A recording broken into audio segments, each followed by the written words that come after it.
That 3080 not doing it for you anymore, but the $1,200 for the 3080 Ti stings a little bit too hard? You need not fret, Honeydub, because Nvidia is dropping a 3080 Super, 3090, 3070, and 3060S, which either stands for slapstick or super.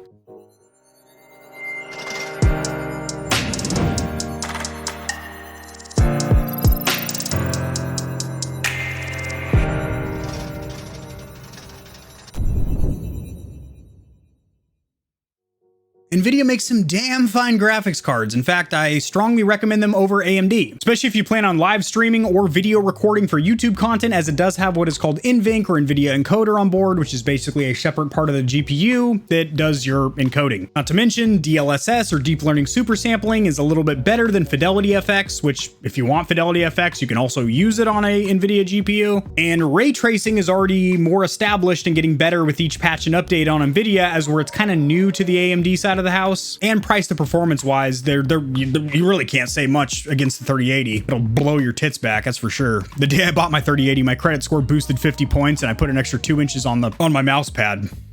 Got longer. The only problem with the Nvidia graphics cards, at least the newly released ones like the 30 series, or shoot, even the 20 series when they came out, just it's a small problem, it's not really a huge deal, is the fact that you can't buy them.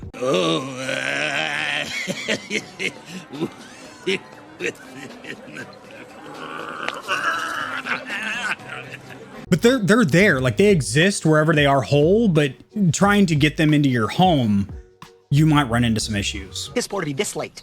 I'm very angry right now. You can tell by the tone of my voice I'm angry. I'm pissed off. Is what I am, because this is piss poor. Got him all. Center my noggin. It's a lot of head to put in a frame. Sharing my screen over here because I'll share just about anything with you guys. This article will be cited or sourced in the description below, as I do anytime I cover any news in the gaming community or industry. So a new listing popped up on the interwebs for the Envy 34-inch all-in-one computer. One of the graphic card options that was offered was an RTX 3080 Super. Interesting. Which has since been removed. This happens so often, and this is one of the funnest kind of leaks in my opinion. Yeah, it's cool when you get something data mined from core files, or you just get like an insider like Tom Henderson or something being like, hey, this game's coming out. When it's actually a company that releases information early because they don't coordinate with the other party involved, which in this case is Nvidia, it's just funny that we find out like this, but it really shouldn't come as any surprise to you guys. This isn't like finding out that your wife's cheating on you where you had no idea and you're like, what the hell is going on here? I mean, historically, you look back at the 10 series and the 20 series, there's been supers and TIs.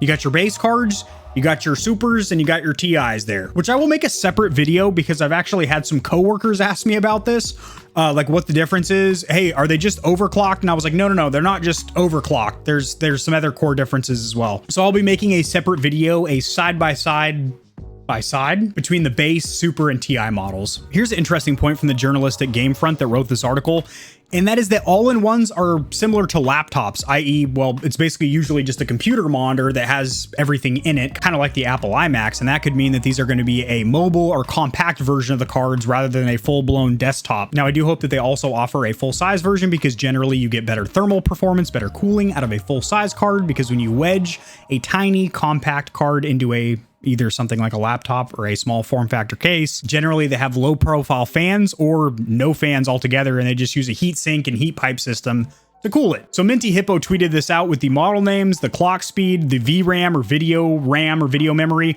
and then the type, which of course is going to be GDDR6 or 6X. And the 3080S, I had that highlighted because I think the majority of people are popping for the 3080, because just like the base 3080 for $700 US, like the best price to performance, the best bang for buck card out there. It's amazing. That's not just for gaming, but that's also productivity work like video editing, and then also for mining as well. Considering the original 3080s are not LHR, limited hash rate, the new 3080s and all of the 3080 Ti's are LHR, but there is a software program you can run to kind of circumvent that, but it still only gets the card up to about 70-80% of its potential profitability. So that's less than ideal. But this is sporting 12 gigabytes of RAM as opposed to the 10 that comes on the regular base 3080. The 3080 Ti also has 12 gigabytes of RAM. It generally performs like 1 to 3% weaker than a 3090 for about $300 less. Granted, in some benchmarks done by like Gamers Nexus and Jay's 2 Cents and Linus Tech Tips, some of the